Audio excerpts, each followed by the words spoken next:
오늘 말씀 제목은 창조주 하나님입니다. 태초에 하나님이 참지를 창조하시니라. 땅이 혼돈하고 공허하며 흑암이 깊음 위에 있고 하나님의 영은 수면 위에 운행하시니라.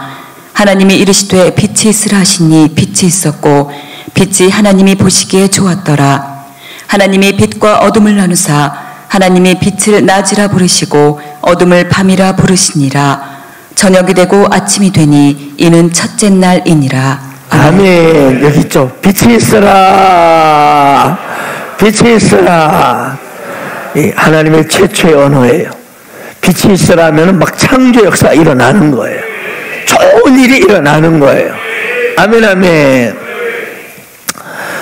오늘은 특별한 날이기 때문에 제가 유머를 준비했어요. 이럴 땐 아기도 괴롭고 힘들다.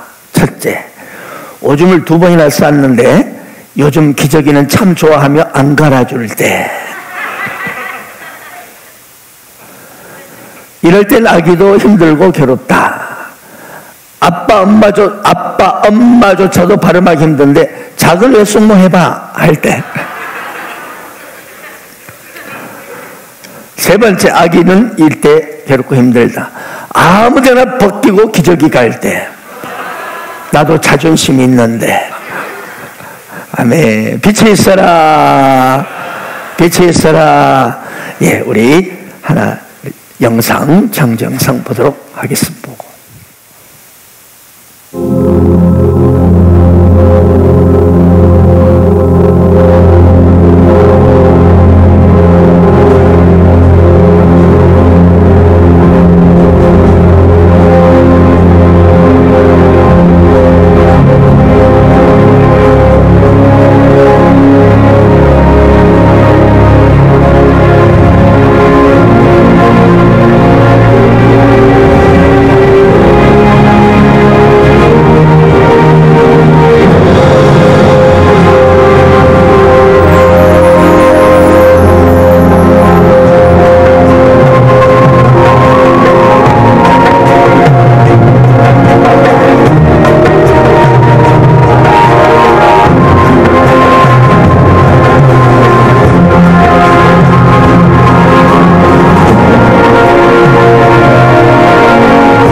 하나님께 영광 올립니다.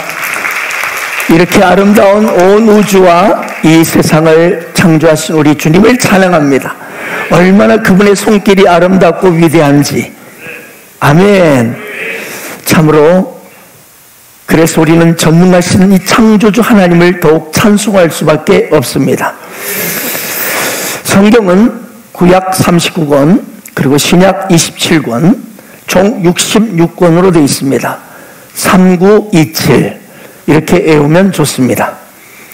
그런데 성경의 뼈를 이루는 세 기둥이 있습니다. 그는 바로 온 우주 만물을 출발케 하신 그 시작인 창세기 말씀이요, 그리고 또한 온 우주 만물의 마지막 끝을 보여주는 요한계시록, 그리고 출발해서 끝까지 그 빛나고 아름다운 인생으로 우리가 달려갈 수 있도록 징검다리 역할을 해주는 로마서가 있습니다.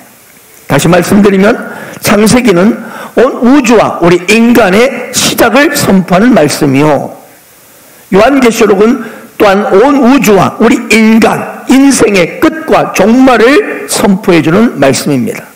그런데 그 가운데 오직 믿음으로 온 우주와 인생 가운데 참으로 빛나고 아름답고 복된 인생으로 살아갈 수 있도록 인도해주는 생명의 복음 말씀인 로마서가 있습니다. 그런데 이 성경 66권 중에서 사탄이 가장 괴로워하는 책이 이 세 권이지만 두 권의 책이 있습니다. 핵심으로 첫째가 창세기, 둘째가 요한계시록입니다. 역사 이래로 사탄은 온갖 방법으로 이 두 권에 대한 믿음을 파괴하려고 몸부림쳐 왔습니다. 지금도 그렇습니다. 그래서 이 두 책을 하나의 신화나 소설 정도로 그런 책쯤으로 뒤엎으려는 이런 아주 여러 가지 방법으로 인간을 유혹해 왔습니다. 사탄이 이렇게까지 끈질기게 이 창세기와 요한계시록을 사람들 하여금 믿지 못하도록 이렇게 몸부림치고 있는 것은, 창세기는 사탄이 어떤 존재며 교만과 유혹을 통해서 어떻게 이 세상이 파괴됐으며 하나님의 심판이 임하고 있다, 사탄에 대한 하나님의 심판에 대한 말씀이고, 요한계시록은 사탄에 대한 마지막 하나님의 심판과 멸망을 선포하고 있기 때문에 그렇습니다. 또한 여러분, 이 성경은 오직 성령을 받은 사람만이 이해할 수 있는 책입니다. 사람이 아무리 수많은 지식과 심지어 하버드대 교수일지라도 성령 받지 못하면 이 성경은 이해하지 못합니다. 디모데후서 3장 16절에 모든 성경은 하나님의 감동으로 된 것으로 교훈과 책망과 바르게 함과 의로 교육하기에 유익하니, 이렇게 했습니다. 그렇습니다. 모든 성경은 하나님의 감동으로 쓰여졌습니다. 여기 하나님의 감동이라는 것은 헬라어로 보면 디오프니우스토스입니다. 디오프니우스토스는 바로 하나님의 영을 말합니다. 이 하나님의 감동이라는 것은 정확히 해석하면 하나님의 영, 즉 성령입니다. 비록 사람이 기록했지만 성경은 하나님의 영, 성령의 감동에 따라서 쓰여진 책이라는 것이죠. 따라서 여러분, 성령 받지 못한 사람은 성경을 봐도 이해가 안 됩니다. 이해는커녕 아이고 헛소리 하고 있네, 말씀 한마디로 천지를 창조해서 웃겨, 농담 뻥이네, 이거 거짓으로 느껴질 수밖에 없어요. 또한 예수 믿는 사람도 성령 받지 못하면, 성령 충만함이 없으면 여러분, 성경책은 어떤 역할을 하냐면 수면제 역할을 해요. 수면제 역할을 해요. 내가 맘먹고 성경책을 딱 폈는데 잠이 서러러 온다, 이건 큰 문제가 있습니다.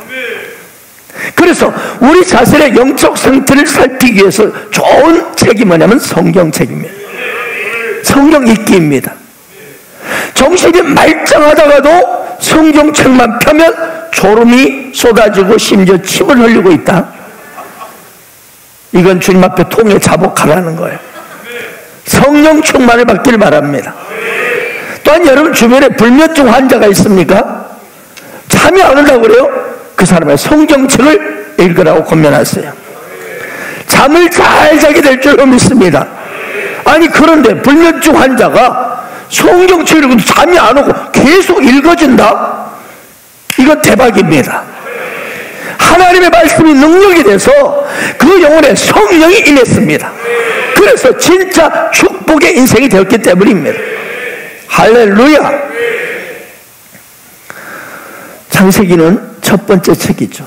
가장 첫 번째이기 때문에 한마디로 말하면 성경 전체를 여는 바로 열쇠와 같습니다. 그럼 이제 창세기를 여는 첫 번째 열쇠가 뭘까요? 오늘 우리가 읽었던 창세기 1장 1절입니다. 태초에 하나님이 천지를 창조하시니라. 아멘. 무슨 책이든지 서론이 있기 마련이죠. 그러나 창세기 시작은 서론이 없습니다. 설명이 필요 없어요. 단지 선포만 있을 뿐입니다.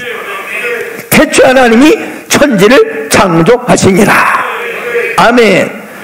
놀랍고 신비스럽고 권세 있는 말씀입니다.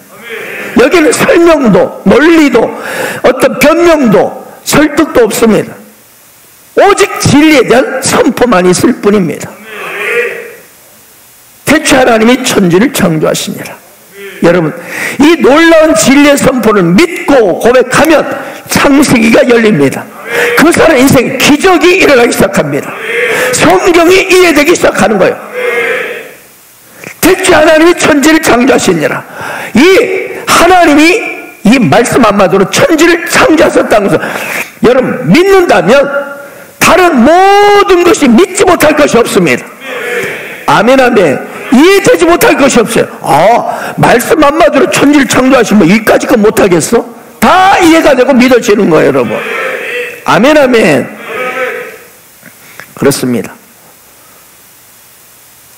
창세기 1장 1절에 대한 이 믿음만 있다면, 이 믿음의 고백만 있다면 여러분 성경이 하나하나 이해가 되기 시작합니다. 그리고 여러분 인생에 놀라운 기적이 일어나기 시작합니다. 오늘 이 창세기 1장 1절 말씀 조금 더 한번 보겠습니다. 이 말씀을 태초에란 말을 빼면 뭐만 남죠? 하나님이 천지를 창조하시니라. 또 여기다가 하나를 더 뺍니다. 천지를 빼면 하나님이 창조하시니라. 이 말을 더 압축해서 창조를 빼면 뭐예요? 하나님만 남습니다. 그렇습니다. 창세기 1장 1절의 열쇠는 하나님이십니다. 여러분 온 우주 만물과 우리 인간을 창조하신 분은 하나님이시며 따라서 온 우주 만물의 중심과 인간의 중심도 하나님이십니다. 아멘. 그걸 말씀하고 있는 거예요. 태초에 하나님이 천지를 창조하셨다. 그래서 이것을 고백하는 것. 태초에 하나님이 천지를 창조하셨습니다. 그리고 태초에 하나님이 온 우주 만물을 만드시고 나를 만드신 것을 믿습니다. 이 고백으로 창세기를 읽어보기 시작하십시오. 모든 것이 열리기 시작합니다. 모든 것이 이해가 되기 시작합니다. 여러분 창세기는 논쟁하는 책이 아니에요. 세미나를 열고 연구하는 책이 아니라 선포하는 책이에요. 선포는 오직 하나님만이 할 수 있습니다. 창세기는 특이합니다. 하나님이 누구시며 하나님의 본질은 무엇이며 하나님은 어떤 분이신지 하나님은 누가 만들었는지 한마디도 말이 없습니다. 딱 오로지 하나님이 이렇게 했다. 행동에 대한 선포만 있을 뿐입니다. 이것이 창세기 1장 1절입니다. 오늘 본문의 주어는 그래서 나가 아닌 하나님입니다. 내가 아닌 하나님이십니다. 하나님. 지금 하나님이 주어예요. 많은 사람들이 생각하기를 인생의 주인은 나라고 생각합니다. 여러분, 내가 인생의 주인이 되는 순간부터 인생은 고통스럽기 시작합니다. 가시덤불과 엉겅퀴가 생기기 시작합니다. 불행이 시작되는 거예요. 오늘 창세기 1장 1절 말씀대로 그러나 창조주 하나님이 내 인생의 주인이시다. 이때 인생이 축복이 열리기 시작합니다. 우주 만물의 중심이 하나님이시다. 하나님이 중심이 되면 모든 문제가 안개처럼 사라지게 되어 있습니다. 왜냐하면 그곳에는 하나님의 다스림과 통치와 능력과 신묘, 막처감이 있기 때문입니다. 인간의 모든 문제는 어디서 왔죠? 어제 우리 행치수 때 보았죠? 죄입니다. 즉 사탄의 유혹으로부터 시작해서 하나님 중심의 인생을 사람, 인간 중심으로 사탄의 유혹으로부터 바꾼 것, 이것이 죄였습니다. 죄. 하나님의 주권을, 하나님 중심이라는 주권을 보여주는 선악과를 인간이 하나님처럼 내가 하나님 되겠다라고 주권을 내가 취하려는 그 현장이 죄였습니다. 죄. 아멘. 이것이 죄의 본질이에요. 즉 하나님이 중심이 인생이 돼야 되는데 그 선악과를 하나님의 주권을 상징하는 선악과를 내가 하나님처럼 나도 되겠다. 내가 하나님이 될 거야. 인간 중심이 된 그 순간, 그때 인생은 망가지기 시작했습니다. 최초 인간 아담과 하와는 사탄에게 받은 유혹이 뭐였죠? 선악과를 네가 먹으면 너도 하나님처럼 된다. 이거였어요. 여러분, 우리 인간의 지금 최대 유혹이 이것입니다. 네가 중심이 하나님이 되라. 인간이 하나님이 되어야 된다. 인간이 신이 되어야 된다. 최초의 인간 아담과 하와가 그랬어요. 우리 인간은 조금만 권력을 갖게 되면, 높은 위치에 있게 되면, 돈 좀 남보다 좀 많이 갖게 되면, 좀 많은 지식을 좀 쌓게 되면 자연히 뭐예요? 내가 하나님이 되려는, 신이 되려는, 지배하려는 욕망이 있습니다. 이게 남을 깔고 내 마음대로 부리고 싶은, 명령하고 하나님처럼 내가 통치하고 다스리고 끌고 가고 싶은 유혹에 빠지게 됩니다. 이것이 인간이 하나님이 되려는 유혹의 첫발이었습니다. 여러분, 인간이 가지고 있는 사상에서 우리를 아주 헷갈리게 하는 사상이 있는데 뭐냐면 이 놀라운 휴머니즘입니다. 휴머니즘.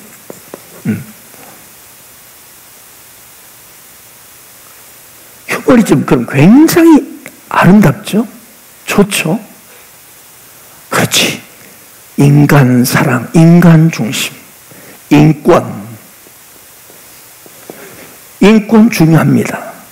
그러나 인권이 우상이 되면 끝납니다. 인권이 우상이 되면 신권이 없어집니다. 인본주의, 이 휴머니즘, 이 인본주의입니다. 뭐죠? 인본. 인간이 근본이라는 거. 누가 근본이 돼야 되는데? 하나님, 이 신이, 하나님이 근본이 돼야 되는데, 신본주의가 돼야 되는데 인본주의가 되는 거예요. 인간이 중심이 되는 거예요. 인간이. 그때부터 이 세상은 가시덤불 엉겅퀴가 망가지기 시작하는 거예요. 우리 인간이 내가 주인이 되는 순간 내 인생은 고통, 가시덤불 엉겅퀴 생을 살게 되는 거예요. 하나님 중심이 아니라 인간 중심으로 딱 옮겨지니까 첫 번째 나오는 건 뭐예요? 형이 아우를 때려 죽이면 살인합니다. 살인. 가인이 아벨을 쳐 죽입니다. 인간이 주인이 되면 나타나는 최초의 현상이 이게. 그렇습니다. 인간이 하나님을 빼버리고 하나 신본이 아닌 인본이 되는 순간부터 엄청난 타락과 고통, 분열, 전쟁, 죽음만이 일어납니다. 인간답게 살자고 주장하잖아요. 우리 인간답게 살게 해줘라. 그런데 이상하게 인간이 스스로 고통과 갈등과 죽음으로 달려가는 겁니다. 여러분, 하나님 중심으로 사시기를 축복합니다. 내가 중심이 되지 마세요. 내가 내 인생을 책임지려 하지 마세요. 여기서 갈등과 고통이 시작되는 거예요. 내 인생 내가 책임지겠다. 필요 없다. 하나님 필요 없다. 내가 책임질 거야. 내가 열심히 일하고 내가 열심히 노력해서 내가 성공하리라. 이 사람의 어마어마한 고통과 스트레스, 갈등만 있을 뿐입니다. 하나님을 신뢰하십시오. 내가 중심이 되어 살수록 너무나 가시덤 엉겅퀴가 주변에 따라다닙니다. 하나님의 선하심이 나를 따라와야 하는데 스스로 가시덤 엉겅퀴를 만들어 갑니다. 두려움, 고통, 갈등, 죽음만 있을 뿐입니다. 사랑하는 여러분, 잠언서 말씀처럼 하나님을 경외하는 것이 지혜의 근본이요 거룩한 자를 아는 것이 명철이니라. 하나님을 신뢰하세요. 하나님을 거부하지 마세요. 내 힘으로 지금 살고 있다고 생각하시죠? 거기서부터 고통이 시작됩니다. 내가 내 새끼 지켜야 되고, 내가 내 건강 지켜야 되고, 내가 내 재산 지켜야 되고, 내가 내 미래 지켜야 되고, 그때부터 엄청난 갈등과 스트레스가 오는 거예요. 가시덤 엉겅퀴가 막 내 인생 가운데 막 생기는 거예요. 괴롭고 고통스럽고. 하나님을 신뢰하십시오. 하나님께 맡기십시오. 하나님이 주인됨을 그분께 올려드리십시오. 그럴 때 여러분, 참된 평안과 행복을 누릴 수 있습니다. 그래, 내 인생이 하나님의 것이지. 하나님이 내 인생 인도하고 있지. 왜 내가 이렇게 하려고 저렇게 하려고 몸부림치는가. 아멘. 대체 하나님이 천지를 창조하시니라. 이 말씀은 하나님과 나와 관계를 정확히 밝혀줍니다. 한마디로 하나님은 창조주요, 나는 피조물이라는 것입니다. 하나님은 창조주요, 나는 만들어진 피조물이라는 관계야. 사실 피조물의 관계, 창조주와 피조물의 관계.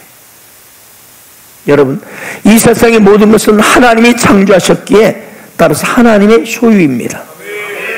따라서 나 역시 하나님의 소유입니다. 이것을 인정하는 것이 뭐죠? 이것을 인정하는 것이 바로 이 창조신앙입니다. 창조신앙. 너무너무 중요합니다. 하나님, 나는 하나님의 소유입니다. 내 인생은 하나님의 것입니다. 나는 하나님의 최고의 걸작품입니다. 이 창조신앙으로 나의 정체성을 갖게 될 때, 나의 존재와 위치를 발견할 때 내 삶의 가치와 품격이 달라집니다. 아멘. 이 창조신앙으로 나의 정체성 무장될 때 나의 소속이 하나님부터 왔음을 알고 나갈 때, 내가 과연 이 땅에서 무엇을 위해 살아야 될지 인생의 방향과 목적이 분명하게 설정되는 것입니다. 아멘. 지금 내 힘으로 내가 인생 내 것이니까 내 마음대로 살 거야, 이런 인생에게는 방향이 자꾸 뒤틀립니다. 왜? 내가 주인이니까, 내가 결정해야 되니까 방향이 아니네, 되는 것 같아, 아니네, 갈팡질팡 인생이 방황이 돼 있는 거예요. 그러나 나는 창조주 하나님부터 온 피조물이다. 나는 하나님의 소유다. 나는 하나님의 소속이다. 이걸 인정하고 확신할 때, 내가 하나님의 그분의 목적 따라 살아야 되겠구나. 그분이 나를 이끄시는 방향대로 살아야 되겠다. 확실해지는 것입니다. 오늘날 안타깝게도 자신이 어떤 존재인지 모르고 살아가는 사람들이 너무 많습니다. 그러면서 고통하고 갈등하고 스트레스, 불면증, 우울증, 공황장애, 골다공증, 성경에도 그런 사람이 많이 나옵니다. 사무엘하 9장에 보면 무미보셋이라는 사람이 나옵니다. 이 무미보셋은 다윗의 친구 요나단의 아들이에요. 8절에 보면 무미보셋이 다윗에게 이렇게 말하고 있어요. 그가 저라 이르되 이 종이 무엇이기에 왕께서 죽은 개 같은 나를 돌아보시나이까. 왕께서 죽은 개 같은 나를 돌아보시나이까. 무미보셋 다윗에게 자신을 소개할 때 죽은 개 같은 나라고 말합니다. 인간적으로 보면 무미보셋이 이렇게 말하는 것을 우리는 이해할 수 있습니다. 왜? 그는 두 다리가 저는 장애인이었습니다. 블레셋과의 전투에서 사울왕과 아들 요나단이 죽고 사울왕의 한마디로 왕가가 몰락하면서 갑자기 블레셋 쳐들어오니까 사울왕족들이 피신을 하는데 유모가 이 무미보셋을 5살 된 무미보셋을 안고 막 도망치다가 그만 떨어뜨려가지고 두 다리가 부러져 버렸어요. 불구가 돼버렸어요. 그리고 그는 몰락한 사울 왕가의 왕손으로 버림받은 채 저 시골에 살고 있었어요. 두 다리를 못 걸고요. 무미보셋은 자신의 처지를 생각하며 볼 때 내 자신을 볼 때 비참하기 짝이 없는 거예요. 자기 집안을 다 몰락해버렸지. 다 거들나버렸지. 두 다리는 걷지도 못하고 장애인이에요. 그래서 늘 부정적인 자상을 가지고 살았습니다. 그의 마음속에 자기 자신을 죽은 개 같은 존재로 여겼던 것이죠. 그러나 여러분 진실은 어땠나요? 다윗 왕이 이 무미보셋을 특별히 사랑해서 모두를 다 제공해 줍니다. 왕 앞에서 진수성찬을 먹게 하고요. 다윗이 명합니다. 매일 나와 함께 같이 상에서 나랑 같이 먹자. 아멘. 매일 이 다윗에 함께 상에서 진수성찬을 먹는 인생이 됐습니다. 다윗은 예수님의 예표입니다. 그렇습니다. 오늘날 많은 사람들이 자신의 처한 현실을 보면서 자신에서 부정적인 사상을 가지고 살아갑니다. 그걸 키워갑니다. 나는 가진 것도 없잖아. 나는 배운 것도 없잖아. 나는 못생겼잖아. 나는 이것도 없고 저것도 없고 배울 것도 없잖아. 없는 것만 주목하면서 비교하면서 갈수록 자존감을 떨어뜨리고 나는 안 되잖아, 못하잖아. 자신감을 다 잃어버립니다. 여러분, 자신에 대해서 잘못 알고 있기 때문입니다. 진리 대신 예수님을 모르기 때문입니다. 진리 예수님을 만나면 알게 되는데, 그래서 행복주상이가 필요한 거예요. 내가 누군지를 제대로 모르니까 내 인생이 내 것이냐고 살다 보니까 너무 힘든 거예요. 비교급 인생으로 사는 거예요. 우리 베스트, 최상급 인생인데 하나님의 최고의 걸작품인데 계속 비교급 인생으로 사는 거예요. 민수기 13장 보면 이스라엘 백성들의 이 지파들의 각 대표도 12명이 가나안 땅을 40일 정탐하고 돌아와서 보고한 기록이 있죠. 33절을 보면 10대 A예요. 10명의 정탐꾼이 10개 지파의 대표들이 정탐꾼 이렇게 보고합니다. 거기서 넷필 무손인 아낙 자손의 거인들을 보았나니 우리는 스스로 보기에도 메뚜기 같으니 그들이 보기에도 그와 같았을 것이라.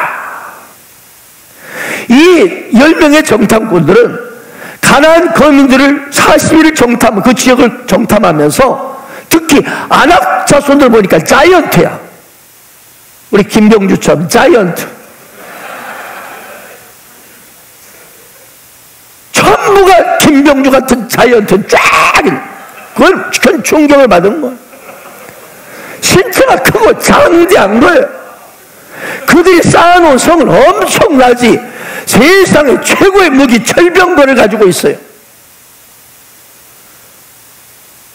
그들은 자신들과 비교하게 됐어요. 비교급 인생이래요.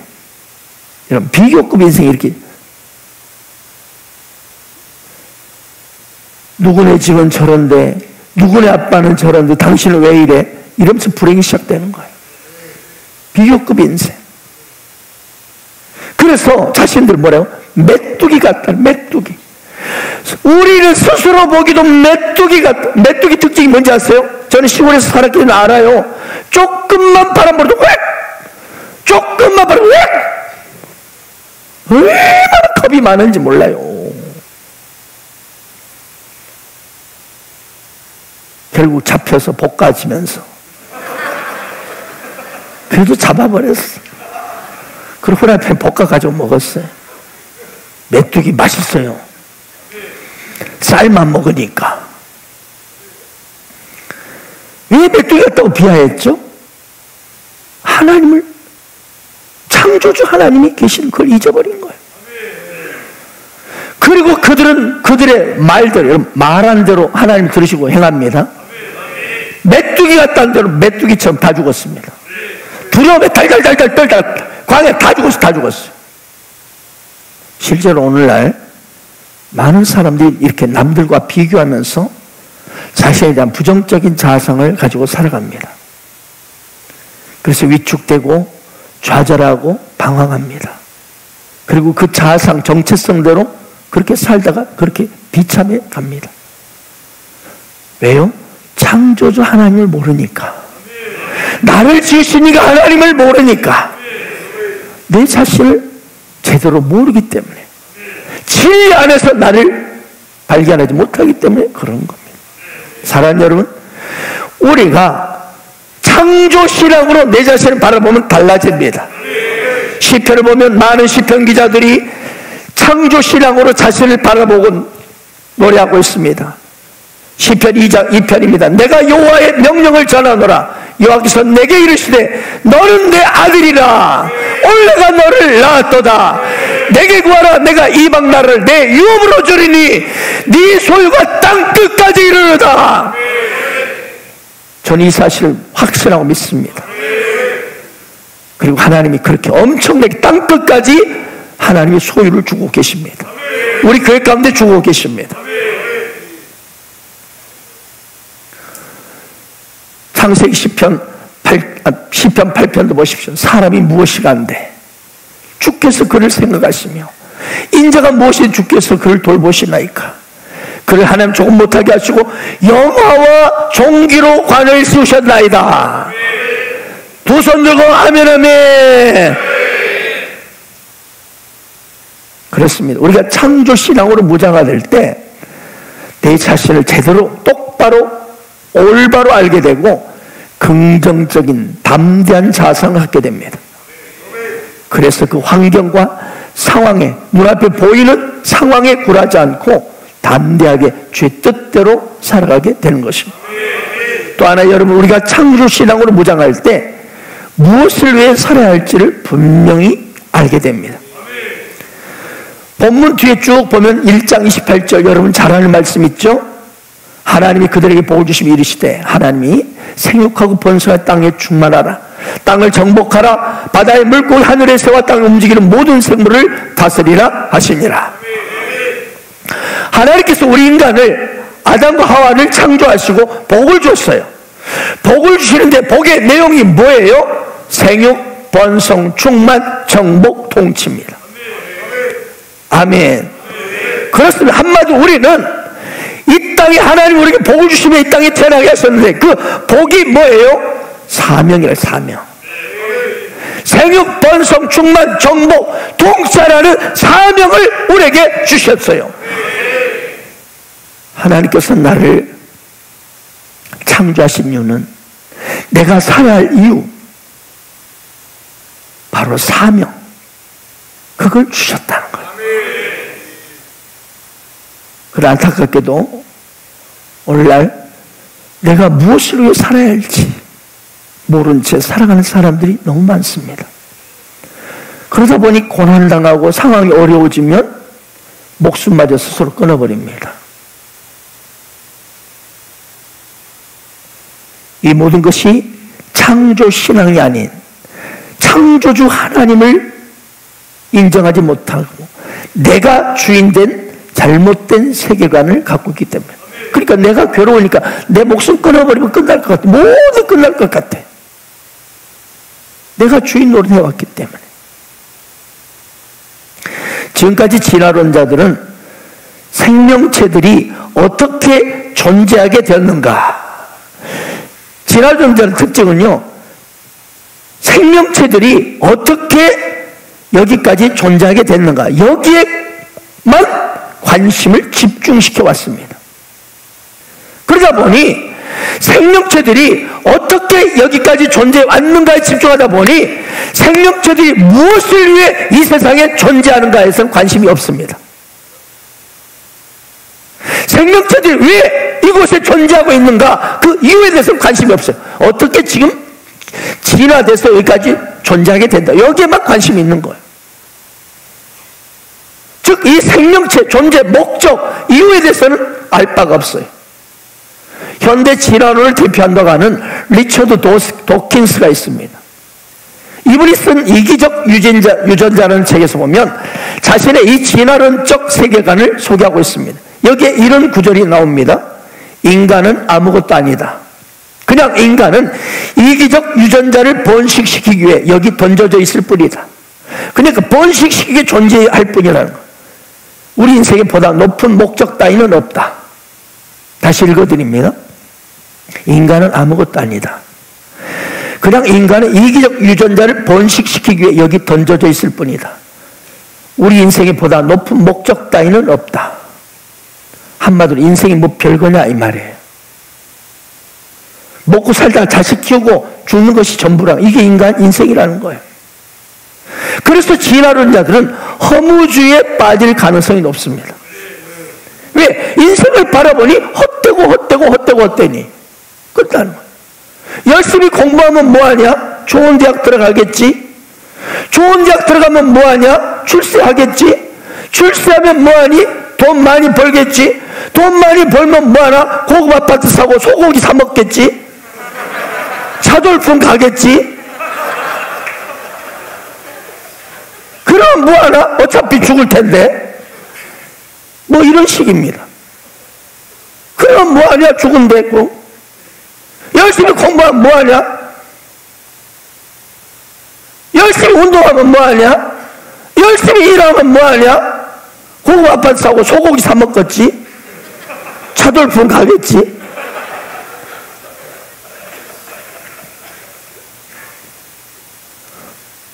그거 가겠지 뭐. 어차피 죽을 텐데 뭐. 열심히 퍼먹어라. 그럼 뭐하냐? 어차피 죽을 텐데. 뭐 이런 식. 오프라 윈프리는 미국 미시시피주에서 태어난 한적한 시골 촌뜨기, 초라하고 불행한, 그것도 미혼모의 아이로 태어났어요. 미혼모의 아이예요. 가난하고. 그러나 미국 타임즈가 선정한 20세기 위대한 인물 중 한 사람으로 선정되었고 유엔이 선정한 올해의 지도자상을 수상했습니다. 또 포브스가 선정한 세계에서 가장 영향력 있는 인물 100명 중 1위에 가장 세계에서 영향 인물이 누구냐? 1위로 이 오프라 윈프리가 선정됐습니다. 한마디로 그는 가장 성공한 사람이요, 가장 영향력 있는 인물이 된 겁니다. 그녀가 오늘 TV 저기에 출연했습니다. 자신이 이렇게 될 수 있었던 원동력은 사명감이었다. 사명감이었다. 특히 자신의 삶의 롤 모델을 성경의 모세로 삼았습니다. 모세가 애굽에서 이스라엘 백성을 해방시키는 사명으로 살았던 것처럼 자신도 억눌리고 괴로워하는 사람들을 격려하고 해방시키는 것을 사명으로 삼았습니다. 그녀는 자신의 자서전을 썼는데 그의 제목이 이것이 사명이다 라는 책이에요. 이 자서전에서 주목할 만한 말이 있습니다. 첫째, 남보다 더 가졌다는 것은 축복이 아니라 사명이다. 둘째, 남보다 아파하는 것이 있다면 그것은 고통이 아니라 사명이다.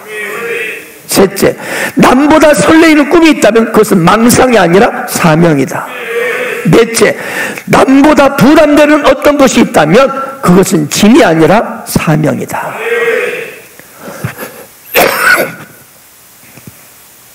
한마디로 오프라 윈프리는요, 자신이 겪는 그 모든 것들을 사명으로, 거기서 사명을 발견했습니다. 그리고 사명감으로 살아왔습니다. 그 결과 오늘의 자신이 있게 되었다는 거예요. 그렇습니다. 창조신앙으로 무장한 사람에게는 하나님께서 나를 창조하신 목적을 찾기 위해 힘씁니다. 창조신앙 무장한 사람들은 오늘도 내게 주어진 수많은 상황들이 있습니다. 그것이 좋은 일이든 나쁜 일이든 간에 그 속에서, 그 사건 속에서, 그 상황 속에서 자신의 존재 이유와 목적을 찾는 것입니다. 이 존재 목적과 이유가 사명입니다. 창조신앙을 가진 자는 이 사명을 위해서 살아가는 겁니다. 태초에 하나님이 천지를 창조하시니라. 여러분, 이 창조신앙으로 나의 정체성을 확실히 하십시오. 나의 소속이 어디인지를 확실히 하십시오. 육신의 부모는요, 다만 이 땅에 나를 보낸 축복의 통로일 뿐입니다. 결국 하나님께서 나를 지으셔서 나를 이 땅에 보내셨습니다. 시편 139편에 주께서 내 내장을 지으시며 나의 모태에서 나를 만드셨나이다. 이사야 44절에 너를 만들고 너를 모태에서 지어낸 너를 도와줄 여호와가 이같이 말하노라. 나의 종 야곱, 내가 택한 여수로나 두려워하지 말라. 나를 모태에서 만드신 자가 하나님이십니다.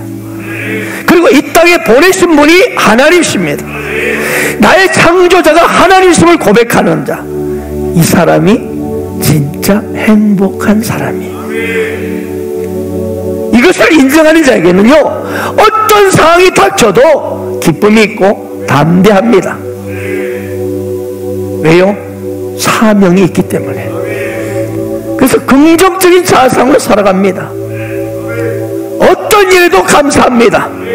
왜? 창조주 하나님이 날 이 땅에 보내셨기 때문에. 그리고 이 땅에 나는 하나님의 창조주의 그분의 인도함 따라 사명을 해서 이곳에 있기 때문에 사명 따라 살다가 주님을 부르시면 가는 것 뿐입니다. 그렇습니다. 그래서 긍정적인 자상, 그리고 어떤 일에도 감사합니다. 나를 창조하신 여호와가 나를 인도하고 계시고 나를 책임지시는 이 창조 신앙이 있기 때문이죠. 나는 창조주 하나님을 믿습니다. 나는 하나님 당신 창조주 하나님의 피조물입니다. 나는 당신의 소유입니다. 이렇게 인정하고 고백하는 여러분에게 하나님의 은혜와 평강과 축복이 넘치시길 축복합니다. 사랑하고 축복합니다.